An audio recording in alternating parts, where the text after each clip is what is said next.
शान्तिरापः शान्तिरोगदयः शान्तिः वनस्पतयः शान्तिपुष्पे देवाः शान्तिर्ब्रह्म शान्तिः सर्वगो शान्तिः शान्तिरेव शान्तिः सामा शान्तिः आराधिकं गृहाणाम् देवादिं ब्रह्मात्मा विवन्दनां मन्त्रवशवाञ्जले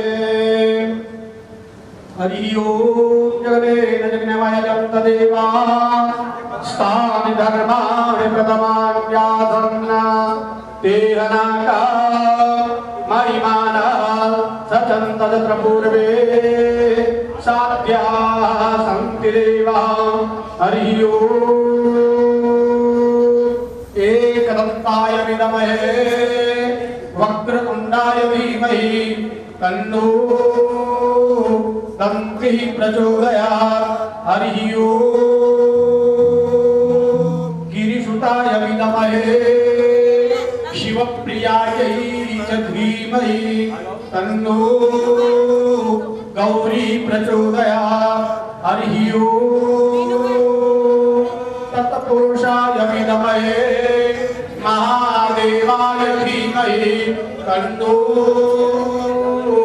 रुद्रः प्रचोदयात् हरि ओम वृषभानुसुताय विद्महे कृष्णप्रियायै च धीमहि तन्नो राधे प्रचोदयात् हरि ओम वसुदेवसुताय विद्महे देवकी नंदनाय धीमहि तन्नो कृष्णः प्रचोदयात् हरि ओम आञ्जनेयाय विद्महे वायुपुत्राय धीमहि तन्नो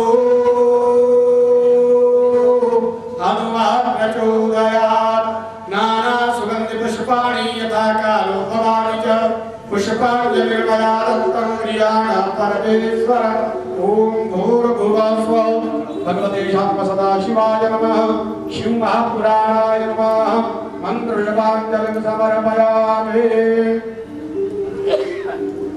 मन्त्रपुष्पाञ्जलिं समर्पयामि नमः करोमि विश्राधाविन्ददेव भगवान की विश्वनाथ भगवान की विश्राधवेन्द्र सरकार की अनंत बलवंत श्री हनुमान जी महाराज की जगदम्बे मात की धर्म की अधर्म का प्राणियों में विश्व का सनातन धर्म की बस्ती नगर की भगवान की अपने माता पिता की अपने गुरु गोविंद भगवान की श्री व्यास जी महाराज की उनके गुरु गोविंद देव भगवान की उनके माता पिता की और के आनंद की हर हर महादेव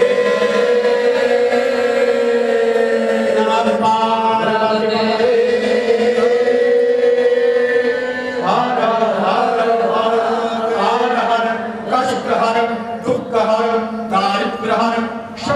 की मनोकामना पूर्ण कर नमः पार्वती सभी भक्तजनों से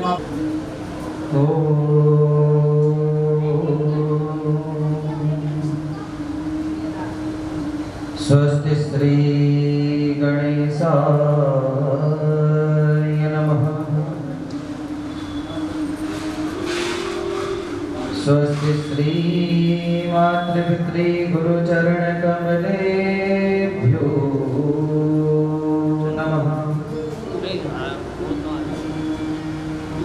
श्रीमद्कुंज विहारिणे नमः श्री अनंत बलवंत हनुमंत लालाय नमः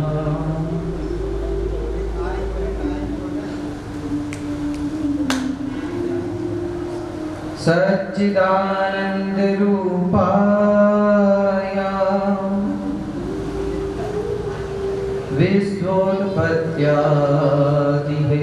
विश्वोत्पत्त्यादिहेतवे तापत्रय विनाशाय श्रीकृष्णाय वयं नमः। मृत्युंजय महारुद्रा त्रायिमां शरणागतम् जन्म मृत्यु जरा व्याधि पीडितं कर्म बन्धने चन्द्रोदयभासितमूर्धजं सूर्यपतिं पीयूषि पात्रं महा दस्ताब्जेन्द्रदन्तशुभ्रदिव्यमवरं हस्याशुभङ्केरुहम् सूर्येन्द्वग्निविलोचनं करतलैः पासाक्षसूत्रं कुशः भोजं बिभ्रतमक्षयं पशुपतिं मृत्युञ्जयं तं स्मरे। जय जय श्री राधारमण जय जय श्री नवल किशोर जय गोपी चित चोर प्रभु जय माखन चित चोर। वृंदावन शोभन नहीं नंदगांव सोगांव बंसी बट सो बट नहीं कृष्ण नाम सुना।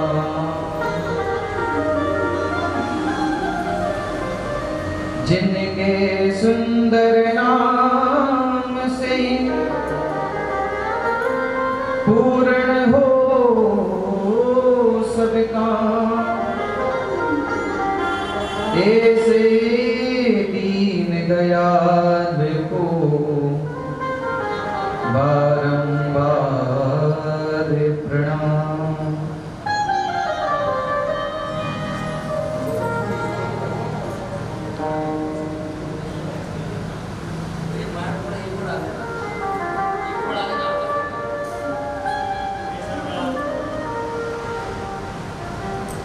श्री श्री श्री श्री अनंत कोटि ब्रह्मांड नायक जगदीश्वर सर्वेश्वर सर्वाधिपति निकुंजेश्वर राधारमण वादारमण चिदाधार निर्विकार निरीह अकारण करुण करुणावरुणालय भक्तवांछे जिसकी दिव्यवांग में मूर्ति शिव महापुराण दूर दूर से पधारे हुए संत जन भक्त जन विप्र जन श्रद्ध जन अथवा हमारी आनंद स्वरूपा माता बहनें जिनके हृदय में विराजमान मेरे ठाकुर जी के चरणों में सादर प्रणाम। राधा कृष्ण मंदिर के हमारे जो पुजारी जी हैं उनके चरणों में भी सादर प्रणाम। सामने विप्रवर उनको भी प्रणाम। स्थान देवता नगर देवता ग्राम देवता स्थान देवता सभी को बारंबार प्रणाम। आइए मन और वाणी को पवित्र करने के लिए कुछ नाम भगवान का संकीर्तन हो जाए, उसके बाद हम कथा में प्रवेश करेंगे। श्री कृष्ण गोविंद हरे मुरारी हे नाथ नारायण वासुदेवा। श्री कृष्ण गोविंद हरे मुरारी हे नाथ नारायण वासुदेवा। श्री कृष्ण गोविंद हरे मुरारी हे नाथ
जयसवाल समाज को भी मैं बहुत बहुत धन्यवाद दूंगा।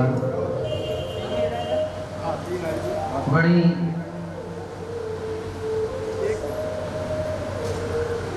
कठिनाइयों का सामना करना पड़ता है, तब जाकर के ऐसे शुभ अवसर करवाने को प्राप्त होते हैं। हाँ? हमारे गोविंद जी भैया को भी धन्यवाद,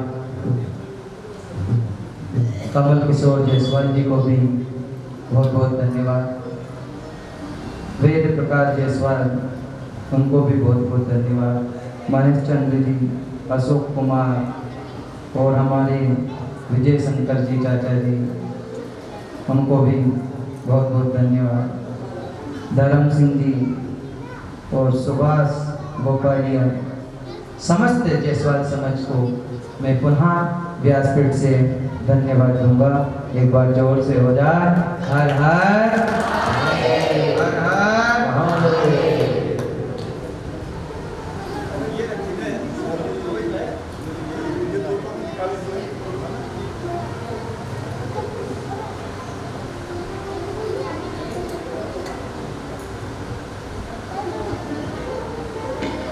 क्योंकि धर्म का जो कार्य है,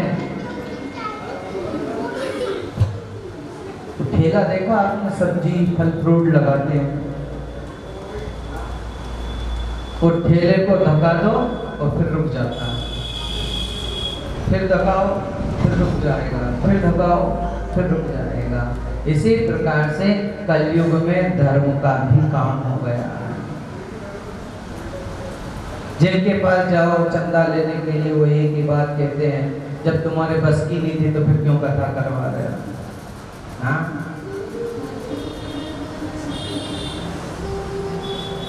लेकिन जो आयोजक होते हैं, करवाने वाले होते हैं, बड़ी कठिनाइयों का सामना उन लोगों को करना पड़ता है, तब जाकर के ऐसे शुभ कार्य महाराज हो पाते हैं। हर हर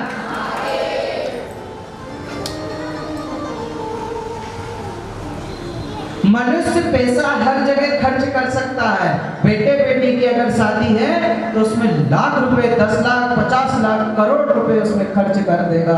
लेकिन अगर धर्म का कार्य का अगर बात आ जाए कि साहब हम जायसवाल समाज की तरफ से कथा ये करवा रहे हैं, इसमें जो आपसे यत्र तत्र पुष्प बने वो आप दान कर देना, तो उसको 500 का नोट देने में भी ऐसा लगेगा जैसे कोई अटेक ना आ जाए।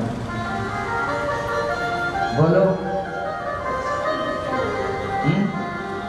जबकि बताया गया है, शास्त्र कहता है, पुराण कहती है, शिव महापुराण, नाव में बड़े पानी और घर में बड़े दाम, दोनों हाथ उलीचियो यही सयानो काम महाराज। हर हर।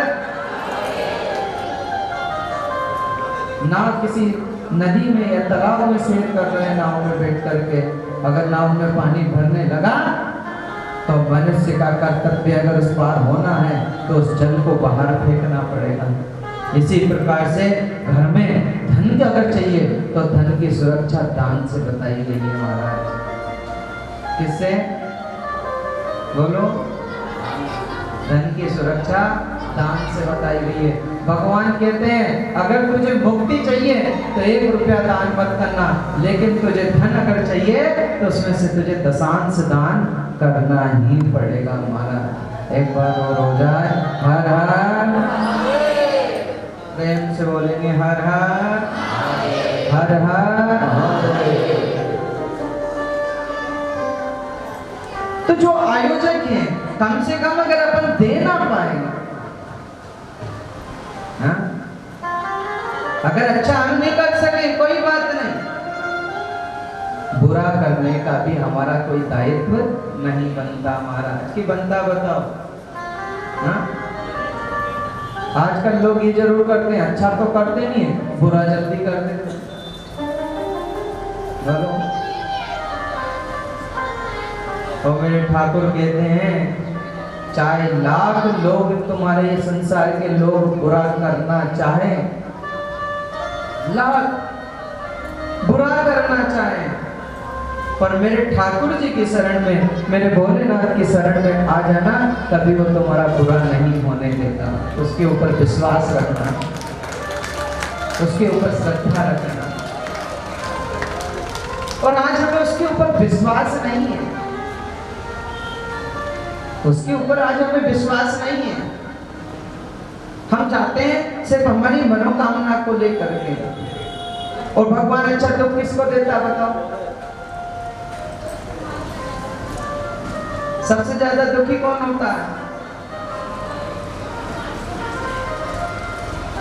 जो तेरी काम वालों की शरण में जाएगा तो उसको दुख देना ही है। अच्छा बताइए, बच्चा अगर बिगड़ने लगे तो माता पिता उसे डांटते हैं, मारते भी हैं, पीटते भी हैं, घर से भी बाहर निकालने की धमकी देते हैं, निकल। अच्छा, क्या अंदर की आत्मा माता पिता की कहती है कि तो घर से निकल जा? बोलो। तो भगवान की हम सब संतानें हैं, भोले की हम सब संतानें हैं। तो अगर वो थोड़ा सा दुख दे दे तो उस दुख में कभी मत घबराना मेरे प्यारों। हर हर हर हर।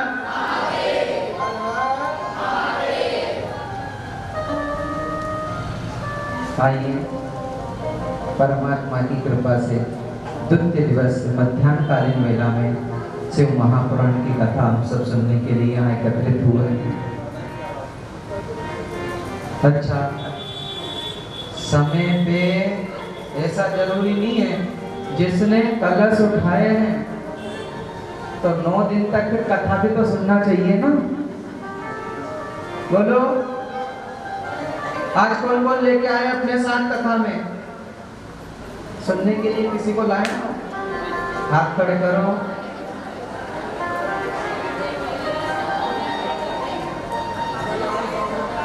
बहुत बहुत धन्यवाद हमारे चाचा जी के लिए। ताली की सेवा हो जाएगी।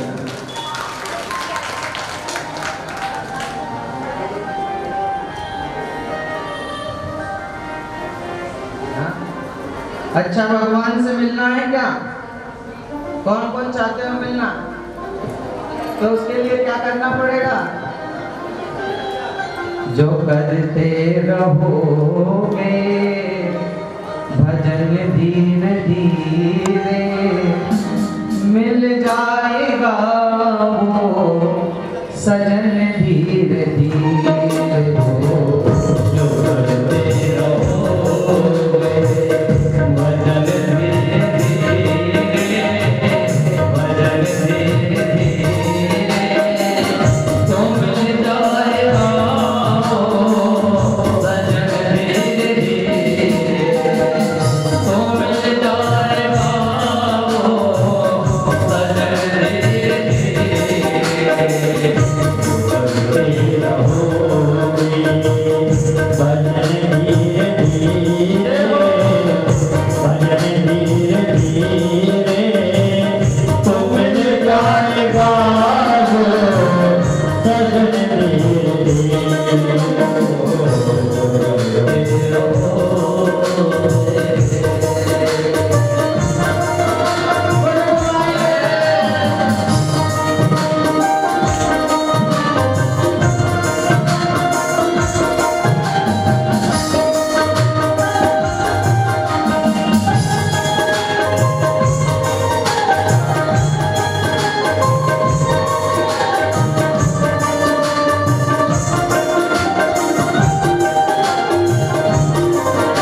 बोलो जो करते रहोगे यतन धीरे धीरे तो मिल जाएगा वो सजन धीरे धीरे तो मिल जाएगा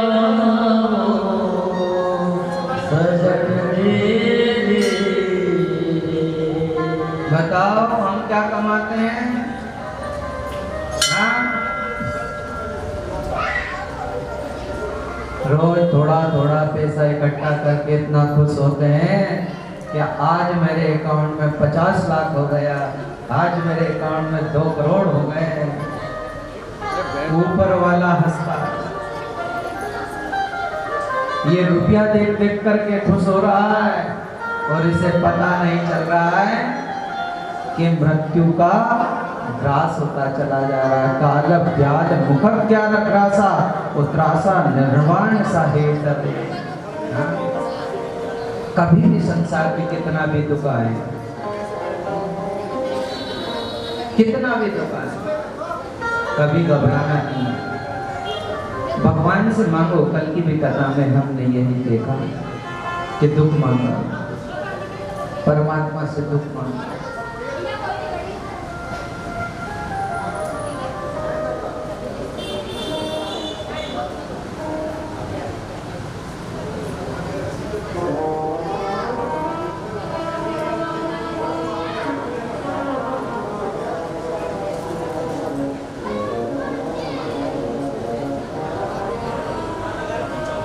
शिव पुराण सुनने से क्या होता? कोई सा भी हम कपड़ा लेते हैं, मोबाइल लेते हैं या कुछ भी घर की वस्तु खरीदते हैं तो पहले कंपनी का मालूम करते हैं कि ये कौन सी कंपनी है, ओरिजिनल है या नकली है या चाइना है।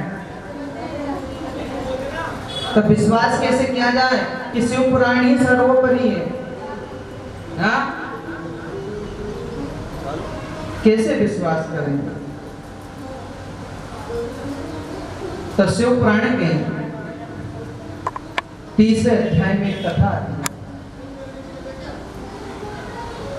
बताया गया कि किरात नगर में एक ब्राह्मण रहता था। 4 वर्ण बताए गए हैं, ब्राह्मण, क्षत्रिय, शूद्र और वैश्य। और चारों वर्णों की सेवा परमात्मा ने दे रखी है। मानव बनना अच्छी बात है, पर मानवता में भी किस योनि में हम जा रहे हैं? हाँ? ब्राह्मणों से मुख मासिर, हमारे पंडित जी मंत्र पढ़ते हैं, वो बताया जाता है पूर्व सूक्त में एक मंत्र आता कि ब्राह्मणों से मुख मासिर बाहु राजन्यः कृतः पूर्वदज्वेश्यापद्याम शूद्रो अजायतः। यानी भगवान के मुख में ब्राह्मण का स्थान है, बाजुओं में क्षत्रिय का स्थान है, कमर के भाग में वैश्य का स्थान है और चरण में शूद्र का स्थान है। मानव तो बनना है, पर लेकिन वो भी ब्राह्मण। तो किरात नगर में एक ब्राह्मण हुआ, कई जन्मों की तपस्या की होगी, कई पुण्य अर्जित किए होंगे, कई तीर्थों में गया होगा, कई उपासना की होगी, कई सालों वर्षों तक तपस्या करने के बाद उसने ब्राह्मण तन पाया। अब ब्राह्मण तन तो मिल गया, माता पिता की संगति। देखिए, घर में अगर संस्कार अच्छे ना हो तो औलाद बिगड़ जाती है। घर में अगर संस्कार नहीं है तो बच्चा बिगड़ना ही है। पिता जैसा करे वैसा पुत्र करता है, वो जैसी मां करेगी वैसी बेटी को करना सुनिश्चित है। इसीलिए तो बताया गया कि संगत से गुण आते हैं और संगत से गुण जात। संगति अच्छी होना।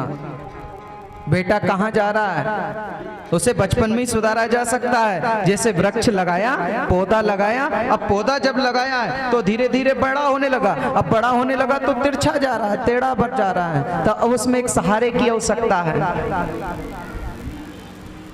लकड़ी लगा दी जाती है। क्यों? क्योंकि ये वृक्ष सीधा चला जाए, इधर उधर ना जाए। इसीलिए माँ बाप का फर्ज बनता है कि बेटा अगर बिगड़ रहा है बचपन में तो उसे सुधारने की कोशिश करें। 12 साल तक बच्चे को खूब प्रेम करो, खूब प्रेम जितना चाहे, उसे बचपन में ही सिखाया जाए, बेटा घर में दादी है प्रणाम कर, दादाजी हैं प्रणाम कर, चाचा हैं प्रणाम कर, बड़े पापा तेरे घर में हैं प्रणाम कर। कभी सिखाया? हमने तो बच्चों को सिखाया कि चाचा से मत बोल, दादी के पास मत जा।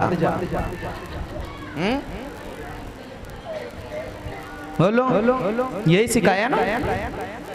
उसके अंदर बचपन से ही कपट भर दिया हमने। अच्छा देख रहा हूँ। हमने बचपन से उसमें यही संस्कार दिए हैं, बेटा दादी को प्रणाम नहीं करना, तेरी दादी तो मुझे दुख दे रही है। दादाजी को प्रणाम नहीं करना, तेरे दादाजी मुझे दुख दे रहे हैं। बोलो, सामूहिक परिवार जहां है वो घर अयोध्या के समान बताया गया है। जहाँ सुमति है, जहाँ सुमति है वो घर अयोध्या के समान बताया गया है। आजकल तो भैया एक बात देखी है हमने, अधिकांश लोग बच्ची की संबंध करने के लिए जाते हैं ना तो ये पूछते हैं कहीं ऐसा तो नहीं कि 4 बेटे हों, एक ही बेटा होना चाहिए। और कई माँ तो इतनी बेकार होती है, कहीं उसकी सास माँ तो नहीं है। बोलो, पूछा जाता है ना यही। और सासू नहीं है घर में तो चट शादी कर देंगे, बोले अब तो मेरी बेटी कहीं चला हुआ। और सबसे ज्यादा राजा जनक ने जब मां सीता को विदा किया तो कितने सुंदर उपदेश दिए थे, बेटी आज से तेरे पिता में नहीं है, हाँ तेरे पिता दशरथ हैं, तेरी माँ जानकी नहीं, हाँ तेरी माँ है कौशल्या, सुमित्रा, केकई। अगर तेरी माँ कभी कुछ सास अगर कुछ कह देना तो बुरा मत मानना। आजकल की सासू तो बेचारी ज्यादा बोल भी ना पावे, हाँ ज्यादा बोल नहीं सकती, और ज्यादा बोल दे तो फिर मामला गड़बड़ है। सास बहू का जो झगड़ा होता है, कई लोग हमारे पास आते हैं, गुरुजी देखिए बच्चे बच्ची के गुणवरक कैसे मिल रहे हैं। हम ठीक है, मैंने कहा भैया ठीक है, बच्चे बच्ची के गुणवरक बाद में मिलाओ, पहले सास बहू के गुणवरक मिलाओ कि मिल रहे हैं कि नहीं मिल रहे हैं। हाँ? सास बहू के भी तो गुणवरक मिलना चाहिए।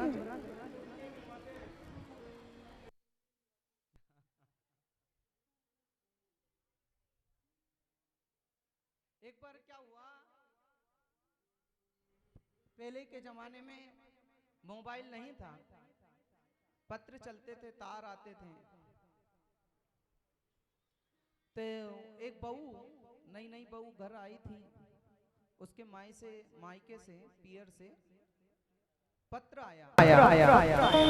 अब पत्र आया तो वो पढ़ करके पत्र को रोने लगी, क्योंकि उस पत्र में लिखा था, बेटी तू जल्दी आ जा, तेरी पिताजी की तबीयत बहुत खराब है। अब वो कपड़े बैग में जमाती जाए और रोती जाए।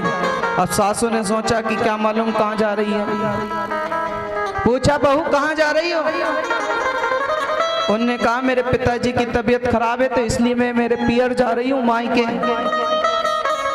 अब सासू ने सोचा मैंने तो नई मिसाइल बना करके तैयार करी थी और ये तो जा रही है, क्या मालूम अब कब आएगी। हाँ?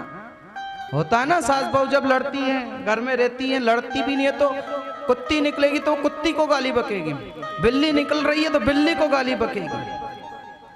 हाँ? और वो सासू ने सोची ना जाने अब कब आएगी ये बहू। तो बोले एक मिसाइल छोड़ करके देखूं। बोले बहू कहाँ जा रही हो, बोले पिताजी की तबीयत खराब है इसलिए मैं जा रही हूँ मायके। अब सास ने क्या कहा, फिर तो तू निपट सुलझ करके ही आएगी, यानी तेरे ये रही करके ही। अब बहू ने सोची मेरे पिताजी मरे तो है नहीं और उसके पहले ही तेरे ही करवा रही है। तो बहू ने भी एक सुंदर सा जवाब दिया, बोले अगर आपकी इच्छा हो तो यहीं से करके जाऊं पहले। हाँ? अगर आपकी इच्छा हो तो यहीं से करके जाऊं। और जिस घर में सास बहू में पट जाए ना महाराज, सास बहू में कौशल्या और सीता जैसा वो घर हो जाता है। और जहां यह नहीं पट पावे, नरक है वो जीते जी महाराज। क्या है? नरक। बेटी को कैसी शिक्षा दें? बार बार मोबाइल मत लगाओ, बेटी तेरी सास क्या कर रही है। कुछ तो उससे कह तो नहीं रही है, नहीं तो गैस टंकी दी हुई है मैंने, पूरा सामान दिया हुआ है, जमा ले अलग। बोलो, हमारे बच्चों को हम ही अधोगति को पहुंचा रहे हैं महाराज। बच्चे को संस्कार दें, उसे बिगाड़े नहीं। अब ब्राह्मण ने जन्म तो ले लिया किरात नगर में, जन्म लेने के बाद माता पिता ने उसको इतना गलत संस्कार दे दिया कि बचपन से वो दारू पीने लग गया, मदिरा पीने लग गया, मांस खाने लग गया, मछली खाने लग गया, अनेक प्रकार की कुसंगति में वो ब्राह्मण लग गया। और महाराज जब तक जवानी है तब तक मनुष्य को दिखता नहीं है कि मैं क्या कर रहा हूं। हाँ? शिव पुराण का 3रे अध्याय की कथा है, महात्म्यम की। दिखाने उसे क्या करना है, तुरंत ही उसने मांस मदिरा खाना चालू कर दिया महाराज। हर हर हर हर हर हर महादेव। बोलो। बिगड़ने लगा, धीरे धीरे बिगड़ते बिगड़ते एक दिन समय ऐसा आया कि आज काल उसके घर जाकर के बैठ गया। आना है, मृत्यु सुनिश्चित है, बिल्कुल आना है। किसी प्रारब्धवश महाकालेश्वर की नगरी में वो चला जाता है। कोई सा पुण्य उसका उदय हुआ, मरते मरते भोगने लगा। अच्छा, बुढ़ापा, जवानी में मनुष्य कर्म तो खराब कर ले, अब बुढ़ापा आता है तो भोगना पड़ता है। खटिया के ऊपर, चारपाई के ऊपर पड़ा हुआ है, खां खूं करता रहता है। क्यों? क्योंकि उसके कर्म बेकार हो गए। तुलसीदास जी ने भी रामायण में लिखा है कि नहीं कि कर्म प्रधान विश्व रचि राखा, और जो जस करहूं तस फल चाखा। मनुष्य जैसा कर्म करता है अब उसे भोगना है। लेकिन कोई सा पुण्य उदय हुआ कि भगवान की नगरी में जाकर के चला गया। 1 महीने तक वहीं पड़ा रहा। कार्तिक का महीना चल रहा था। उस कार्तिक के महीने में शिव महापुराण चल रही थी कहीं, उसकी आवाज उसके कानों में पड़ी। वो कानों में पढ़ते पढ़ते महाराज वो 1 महीने की शिव पुराण की कथा थी पूरी। 1 महीने की, 1 महीने तक खूब भोगा भी सही, लेकिन कोई उसे भोजन ना दे तो व्रत भी उसका रोज हो रहा। हाँ? सिर्फ जल पी करके ही वो अपने शरीर का निर्वाह कर रहा है। 1 महीने तक उसने अन्न भी नहीं खाया। लेकिन कोई पंडित जी और शिव महापुराण की कथा सुना रहे थे। उस शिव पुराण की कथा के सुनने मात्र से इधर शिव पुराण की पोथी बंद हुई 30वें दिन, और उधर उसको यमदूत लेने के लिए आ गया। और यमदूत उसके प्राण उसके शरीर में से नोच करके नरक में ले गए। इतने में ही शिवलोक के गण, नंदीश्वर इत्यादि जो भी थे, सब उनको लेने के लिए यमलोक में चले गए। बोले नहीं, यह हमारा प्राणी है, ये शिवलोक में जाएगा। बोले जीवन भर पाप किया। बोले इसने अगर पाप किया तो वो करा होगा, पर लेकिन अंत समय में इसने शिव का ध्यान किया हुआ है, शिव के शब्दों को सुना हुआ है, तो ये स्वर्ग का वासी हो गया। और यमपुरी से उसकी आत्मा को ले जा करके कैलाश में ले जा करके छोड़ दिया। वो कथा के प्रभाव से वो गंधर्व बन गया महाराज। यह है शिव महापुराण की कथा। ये देती है, जगाती है। इसको सुनने वाला हो, अजमाने वाला हो, कभी करके तो देखो जीवन में कुछ नियम। ऐसा नहीं जैसा मैंने कल भी बताया था कि मंदिर जा रहा है, मंदिर में जाने के बाद भी क्रोध अगर उत्पन्न हो जाए, हमारे पंडित जी पुजारी जी ने भी बताया था कि धक्का मुक्की अगर करें तो मंदिर जाने से कोई मतलब नहीं है। हाँ, कौन कौन को रहना हमारे भोलेनाथ के साथ बताओ। हाँ हाँ रहोगे ओ पीछे वालों, भोलेनाथ के साथ रहना है नहीं, कैसी संगति करवाना है। तेरे संग में रहूंगी ओ भोलेनाथ, तेरे संग में रहूंगी ओ भोलेनाथ, तेरे संग में रहूंगी ओ भोलेनाथ, तेरे संग में रहूंगी ओ भोलेनाथ, ओ भोलेनाथ, ओ भोलेनाथ,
कितने दिन और रहे? 8 दिन और शेष रह गए, जिसमें भी दूसरा दिवस जा रहा है, 2:30 बज चुके हैं। हाँ, कौन कौन को चलना है कैलाश पर्वत पे हमारे साथ? सभी लोग खड़े होकर झूमते हुए नाचते हुए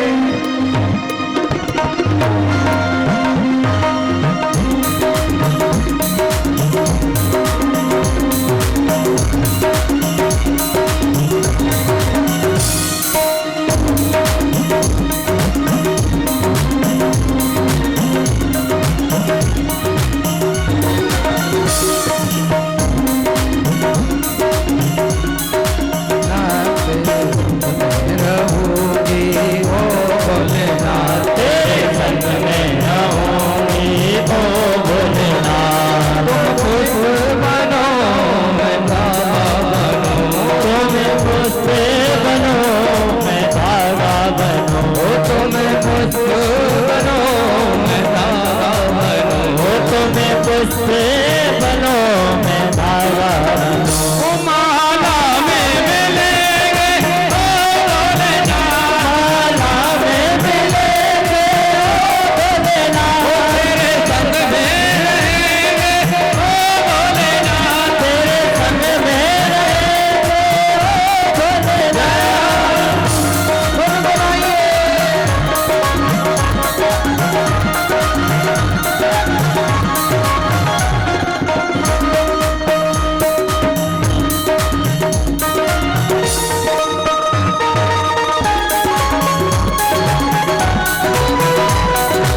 वो सबके संग में मिलेंगे भोलेनाथ, सबके संग में मिलेंगे भोलेनाथ, सबके संग में मिलेंगे भोलेनाथ, सबके संग में मिलेंगे भोलेनाथ, तेरे संग में रहेंगे भोलेनाथ, तेरे संग में रहेंगे भोलेनाथ, तेरे संग में रहेंगे भोलेनाथ, तेरे संग में रहेंगे भोलेनाथ, तेरे संग में रहेंगे भोलेनाथ, तेरे संग में रहेंगे।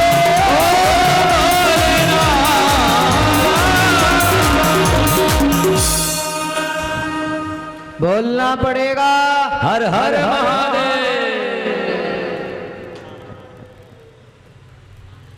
तेरे संग में रहूंगी ओ भोलेनाथ, तेरे संग में रहूंगी ओ।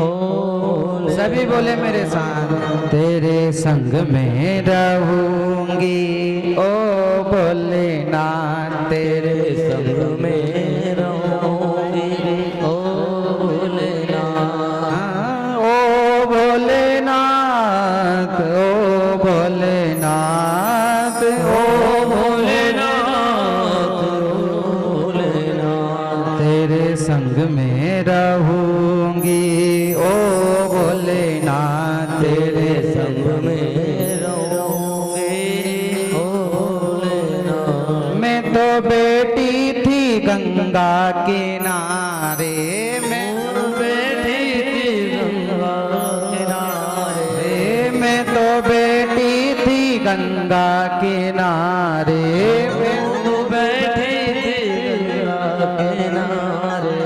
ऐसा धक्का दिया ओ भोलेनाथ, ऐसा धक्का दिया ओ भोलेनाथ, ओ भोलेनाथ, ओ भोलेनाथ, ओ भोलेनाथ, भोलेनाथ, तेरे संग में रहूंगी ओ भोलेनाथ, तेरे संग में रहूंगी ओ भोलेनाथ। हर हर हर हर महादेव। तो मनुष्य शिव पुराण अगर सुन ले, पापी होने के बावजूद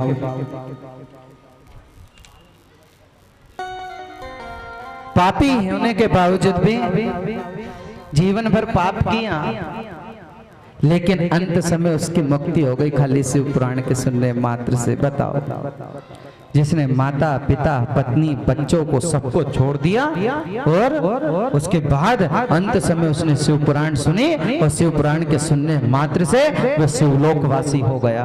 हर हर हर हर